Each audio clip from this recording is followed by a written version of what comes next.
Good morning. Today we will discuss the next topic of sales letter, that is 3 P's that a sales correspondent know कि एक विक्रय संप्रेषक को इन 3 P's की जानकारी होनी चाहिए, तभी वह एक अच्छा सेल्स लेटर लिख पाएगा और अपना जो उसका मोटिव है to turn reader into customer उसको अचीव कर पाएगा. So, the three most important factors which a sales correspondent should know are prospect, product, and proposition. Prospect means the potential customers. आपके future customers कौन हैं? To write an effective letter, a person must put himself in the reader's place.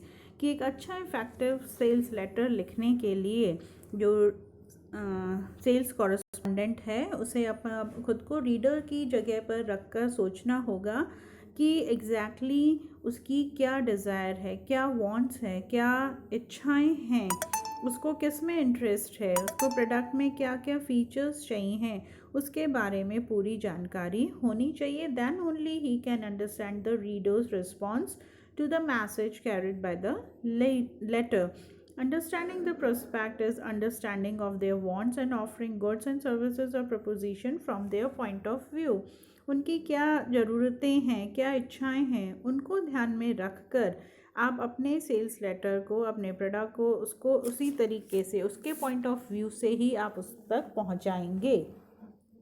Thus, understanding what the customer want is important for a sales letter writer. कि उसकी क्या ज़रूरतें हैं. If the sales letter tells the reader that what the writer wants and ask him to do it is almost the same as what the reader wants, the letter gets the reader attention and interest immediately. कि अगर आपका sales letter का क्या functions है कि उसमें attention attract करना, arousing interest, educating and convincing, stimulating desire and securing action. These are the 5 main function of sales letter. अगर सेल्स लेटर जो सेल्स कॉरेस्पॉन्डेंट है इन फंक्शंस को पूरा कर लेता है तो वो एक इफ़ेक्टिव सेल्स लेटर लिख पाएगा. तो उसको प्रोस्पेक्ट के बारे में जानकारी होनी चाहिए कि प्रोस्पेक्ट्स की क्या इच्छाएं हैं, क्या ज़रूरतें हैं, उसको ध्यान में रखकर वो एक सेल्स लेटर लिखे तो वो अपने टारगेट में, अपने ऑब्जेक्ट में सक्सेसफुल रह पाएगा. नेक्स्ट कम्स द प्रोडक्ट कि आपका कंपनी का क्या प्रोडक्ट है. आपका next the writer must have the knowledge of the product और the services that he is selling. कि उसको प्रोडक्ट और सर्विसेज क्या प्रोवाइड कर रहा है कंपनी, उसके बारे में पूरी जानकारी होनी चाहिए.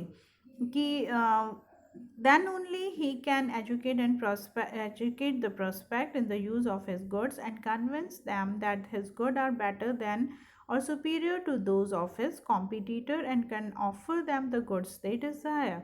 अगर उसको प्रोडक्ट के बारे में पूरी जानकारी होगी और जो उसके कॉम्पिटिटर्स हैं उसका क्या उत्पाद है और उसमें क्या फीचर्स हैं, उसके कंपैरिजन में सेल्स कॉरेस्पॉन्डेंट की कंपनी का प्रोडक्ट है वो कैसे ज़्यादा अच्छा है, तो ही आप बताएंगे आप उसके कस्टमर को, तो ही आप अपना जो है ऑब्जेक्टिव उद्देश्य को पूरा कर पाएंगे. Unless a sales correspondent is fully conversant with the plus point of his own product as well as those of the competing product, he can never arouse any interest in the customer mind.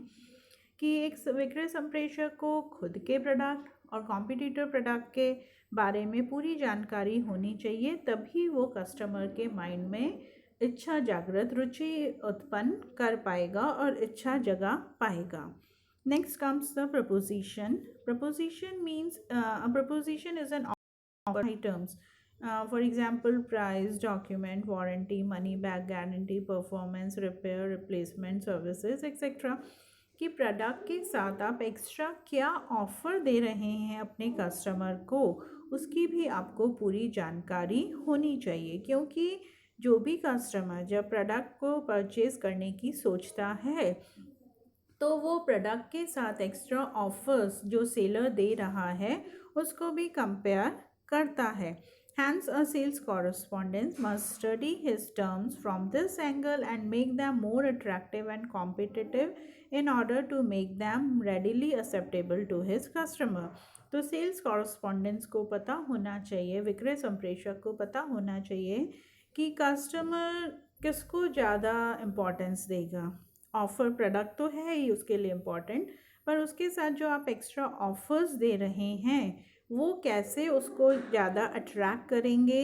तो आपको उसी तरीके से उसको attractive बनाते हुए अपने product offers को उसको कस्टमर तक पहुंचाना है। तो एक सेल्स कॉरस्पॉन्डेंट को कंपनी का प्रोडक्ट, प्रोस्पेक्टिव कस्टमर्स कौन होंगे, उनकी क्या डिज़ायर्स हैं, क्या वांट्स हैं और प्रपोजिशन के बारे में पूरी जानकारी होनी चाहिए। Thank you.